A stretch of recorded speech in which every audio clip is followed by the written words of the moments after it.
How was work today after a game like that? A lot better than it would have been if they had lost last night. So, what would you rather have? The Preds power play of old or the Canucks power play this season? Ha ha ha ha ha. Good one there, buddy. Everybody's hands go up, way up, as the Nashville Predators come into Vancouver, British Columbia, go into Rogers Arena and defeat the Vancouver Canucks by a score of 3-2. In a game where Juuse Stars played strong, the special teams were amazing. This team bounced back from a lackluster effort in Edmonton from Wednesday. Second full game without Philip Forsberg in the lineup as Rocco Grimaldi finally adjusts to some regular playing time as coach John Hines tries to adjust the lineup after Wednesday night's defeat. Teams getting a feel for each other early as the Preds' best chance early on was a partial breakaway for Rocco Grimaldi, but he is stopped by Thatcher Demko in net for the Canucks. Preds get the first power play of the game, and this really has been something these last 11 games into the season, the way the Preds power play has gone to work. In this game, on his first try, good, crisp passes, good offensive pressure. The Canucks are unable to get the puck out of their defensive zone, and it comes to Roman Josi at the point, and he fires it through. Mikael Granlund with the perfect screen in front of Demko. It's in. 1-0 Preds. Just over halfway through the first, Granlund and Duchesne with a good offensive rush, but they're stopped by Demko. About 5 minutes left to go in the first. It would be the Preds taking their first penalty of the game as Dante Fabro roughed up Elias Pettersson, and Dante Fabro is playing in front of about 250 family and friends in attendance, but it would be the Preds as a sign of, for the game as a whole, who would get the best chance as they would have a 2-on-1 ending up on the stick of Tanner Jeannot, but they can't get another one by Demko just yet. Nearing a minute left to go in the first, the Canucks are turning up the pressure as Höglander sets up the Canucks captain for Horvat, and he's stopped by Saros. But finally, with just about 10 seconds to go, it's every Preds fan's favorite punching bag, Ben Harper, who can't clear the puck after a proper Preds face-off win in the defensive zone in front of Saros. Why is this guy in the lineup? And he can't clear properly. The Canucks keep it in, and he's in front of the net when the puck comes to Brock Besser, who dekes out Saros, who came out probably a little bit too much, tucks it in. 1-1 in this game after the first. Things remain even in the second period, including just under 4 minutes in, Quinn Hughes ringing one off the post to that point. Soon thereafter, the Preds can't get a proper change as they have been out for a longer than wanted period of time, and it includes an icing call which leads to a Dante Fabro tripping penalty. Soon thereafter, the Preds players who are still on the ice, who can't get a proper change, and then that leads to an icing call, go back on the penalty kill as Philip Tomasino has taken a tripping call.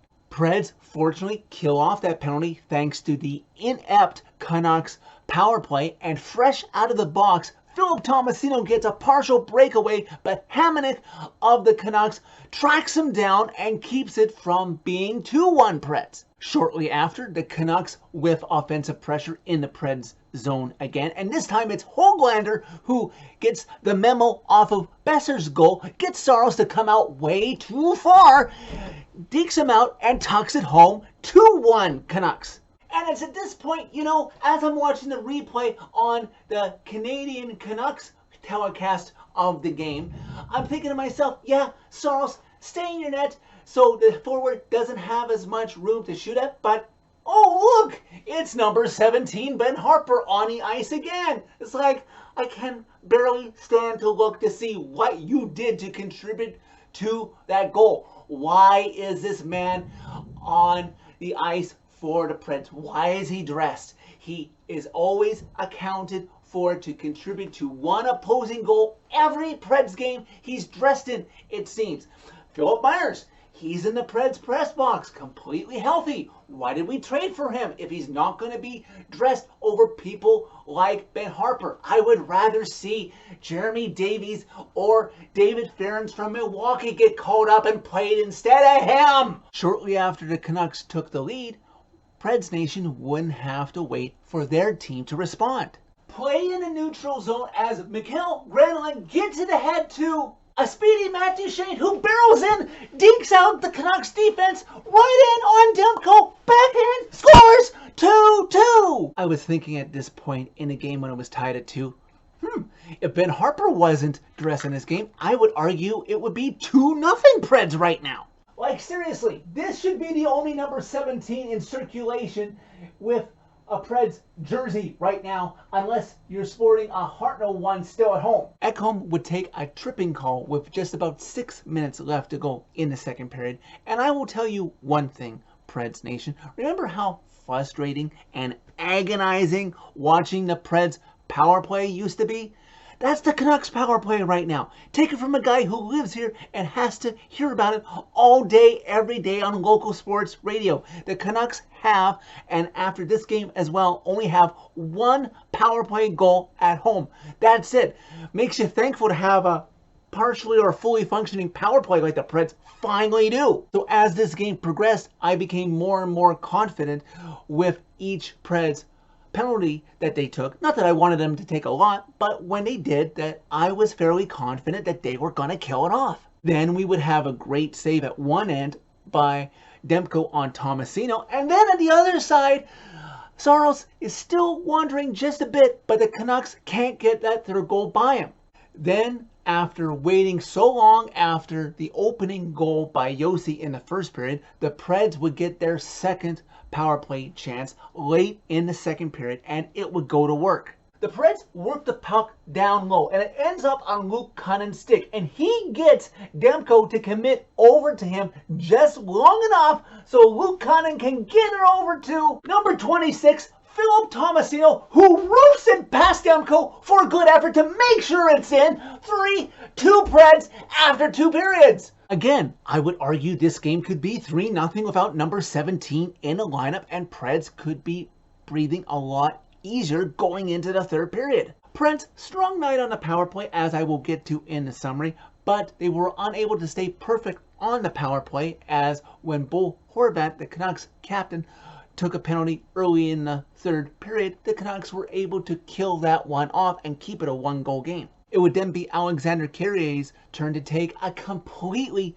needless, avoidable interference call on that Canucks captain, Bo Horvat. But like I said, the Canucks power play was showing us nothing, so I wasn't that nervous. Quick action at both sides. Sissons gets a chance to get a partial breakaway and get the insurance goal, but he can't beat Demko. Then on the other side, probably his best save of the game, Saros comes over with his glove to rob Podkolzin of the Canucks, maintaining the Preds' 3-2 lead. Nick Cousins would take a holding call with about 8 minutes left to go in regulation. And like I said, I wasn't that nervous. But on this penalty kill, I did get a little nervous because why is number 17 out there? Stop dressing him, Hines. On that power play that the Preds would kill, oh, would you look at that? Ben Harpur's stick breaks. Thank God Granlund was there to say to him, well, at least do something to keep it out from getting past Saros. Preds kill that off, and there's about 4.5 left to go as they're finally able to get a full change, as that penalty kill must have been exhausted. We reach 2 minutes as the Canucks pull Thatcher Demko, and Matt Benning looks to get a delay of game penalty, but the refs ruled that it deflected off of his stick and knocked directly, as he purposely did, to get the penalty called, so the Preds survived that one.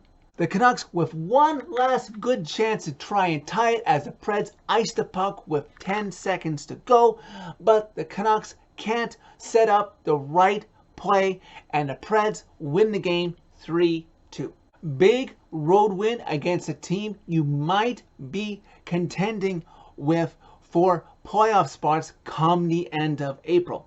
You got 2 points, They got nothing. This team did not quit when they trailed. They stuck to their system, and they would tie it and take the lead again, and this time they wouldn't relinquish it, along with the much improved specialty teams that are impressing many in Preds Nation, going 2 for 3 on the power play and killing all 5 Canucks man advantages. And if you didn't realize it, the Canucks only had 3 shots on the power play. Still half the road trip to go, but build on this, getting 2 wins in the first 3 games. When you play Big Brother tomorrow in Chicago with a new head coach, do not give them energy. Keep your foot on their throat in the bottom of the Central Division. So that's it for this video. Thank you very much for watching. As always, hit like if you like this video. Click subscribe if you really like it. Find my social media by clicking on the channel name. Tell all your friends about Predemption. And Preds, your power play is definitely not broke. Don't even think about fixing it.